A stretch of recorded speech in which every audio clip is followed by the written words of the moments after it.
बिहार में जीत के बाद क्या बंगाल में ममता पर असर डालेंगे ओवैसी? असदुद्दीन ओवैसी की पार्टी एआईएमआईएम के पश्चिम बंगाल विधानसभा चुनाव में मैदान में उतरने पर तृणमूल कांग्रेस की अल्पसंख्यकों पर पकड़ कमजोर हो सकती है। बिहार विधानसभा चुनाव में 5 सीटें जीतने के बाद पार्टी ने बंगाल में किस्मत आजमाने का मन बनाया है।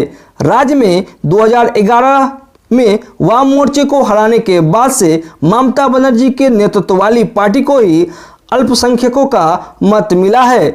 एआईएमआईएम के इस फैसले पर पार्टी का कहना है कि ओवैसी का मुसलमानों पर प्रभाव हिंदी और उर्दू भाषी समुदायों तक ही सीमित है, जो राज्य में मुस्लिम मतदाताओं का सिर्फ 6% है। पश्चिम बंगाल में 30% मुस्लिम मतदाता है। बिहार विधानसभा चुनाव को लेकर उदित राज ने फिर उठाया ईवीएम पर सवाल। कहा, कम प्रतिशत वोट आने के बावजूद भी बीजेपी इतनी सीटें कैसे जीत गई? बिहार चुनाव में महागठबंधन की हार के बाद ईवीएम पर सवाल उठने लगे हैं। इस बार सवाल कांग्रेस नेता उदित राज ने उठाए हैं। उन्होंने एक वीडियो ट्वीट करते हुए लिखा है कि भाजपा का बिहार में वोट शेयर 5% गिरा है तो सीटें कैसे बढ़ी।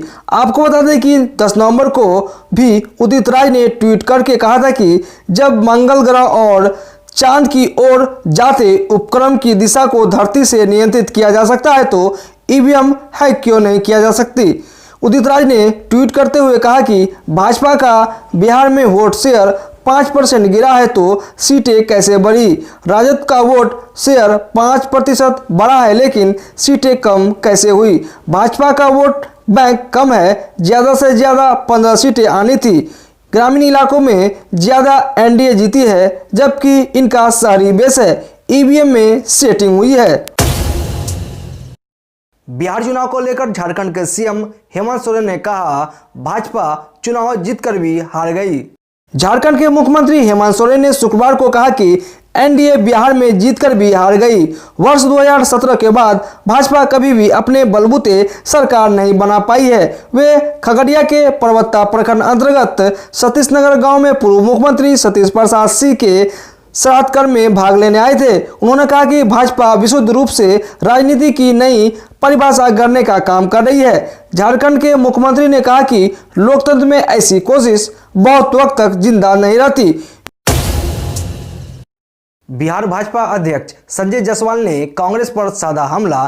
कहा, हम क्या कहे, बराक ओबामा भी कह चुके हैं कि राहुल गांधी में न ही है योग्यता, नहीं है चुनाव लड़ने का जुनून। बीजेपी प्रदेश अध्यक्ष संजय जायसवाल ने कांग्रेस पर करारा प्रहार करते हुए कहा कि कांग्रेस किस तरह की पार्टी है यह बताने की जरूरत नहीं है, क्योंकि कांग्रेस और उनके 50 साल के युवा नेता के विषय में अमेरिका के पूर्व राष्ट्रपति बराक ओबामा अपनी राय प्रकट कर चुके हैं कि राहुल गांधी में न योग्यता है और न ही चुनाव का जुनून। बता दें कि 15 नवंबर को बीजेपी प्रदेश कार्यालय में विधायक दल की बैठक सुबह 10 बजे शुरू होगी।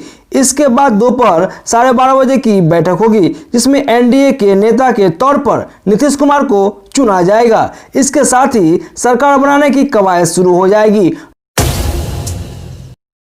बिहार विधानसभा चुनाव में महिलाओं ने किया था 60% वोटिंग का उपयोग, लेकिन पहुंचे विधानसभा मात्र 11%। इस बार विधानसभा चुनाव में महिलाओं ने बढ़ चढ़कर हिस्सा लिया। 59.69% महिलाओं ने वोट दिए, लेकिन उनके खाते में विधानसभा की 243 सीटों में से सिर्फ 10.6% यानी 26 सीटें ही आई। विधानसभा चुनाव 2020 में कुल 3733 उम्मीदवार चुनाव में मैदान में थे। इसमें 370 महिलाएं थी।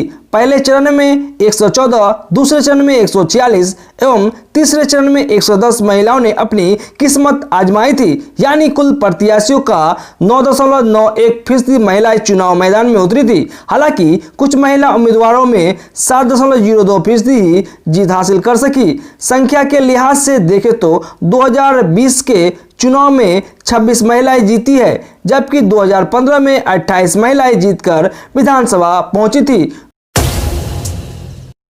क्या बिहार में 2017 का बदला लेने के फिराक में है कांग्रेस? बिहार चुनाव नतीजों के बाद से महागठबंधन की तरफ से ऐसे बयान आ रहे हैं कि जिससे यह दावा किया जा रहा है कि निसंदेह बदलाव का जनादेश था, लेकिन एनडीए ने धन, बल और छल से जीत लिया। वहीं कांग्रेस के एक नेता का बयान सामने आया है जिसमें उन्होंने कहा कि बिहार में कोई न जीता है और न कोई हारा है, वहां किसी भी संभावना से इनकार नहीं किया जा सकता। इसे 2017 के बदले के रूप में देखा जा रहा है। छत्तीसगढ़ के मुख्यमंत्री भूपेश बघेल ने कहा कि बिहार में पिछली बार नीतीश कुमार, राजद और कांग्रेस मिलकर चुनाव लड़े थे और 1.5 साल बाद सरकार बदल गई। अभी जो नतीजे आए हैं उसमें न किसी को हराया है न ही किसी को जिताया है, इसलिए किसी की भी संभावना से इनकार नहीं किया जा सकता है। 15 को होगी एनडीए दल की बैठक, सीएम के नाम का होगा फैसला। नीतीश कुमार को औपचारिक रूप से अपना नेता चुनने के लिए रविवार 15 नवंबर को दोपहर 12:30 बजे एनडीए विधायक दल की संयुक्त बैठक होगी। मुख्यमंत्री नीतीश कुमार के आवास पर शुक्रवार को बिहार में एनडीए के 4 घटक दलों जदयू, भाजपा, हम और वीआईपी के नेताओं की एक बैठक ने यह फैसला लिया। बैठक के बाद नीतीश कुमार ने पत्रकारों से कहा कि एनडीए विधायक दल की बैठक 15 नवंबर को 12:30 बजे होगी।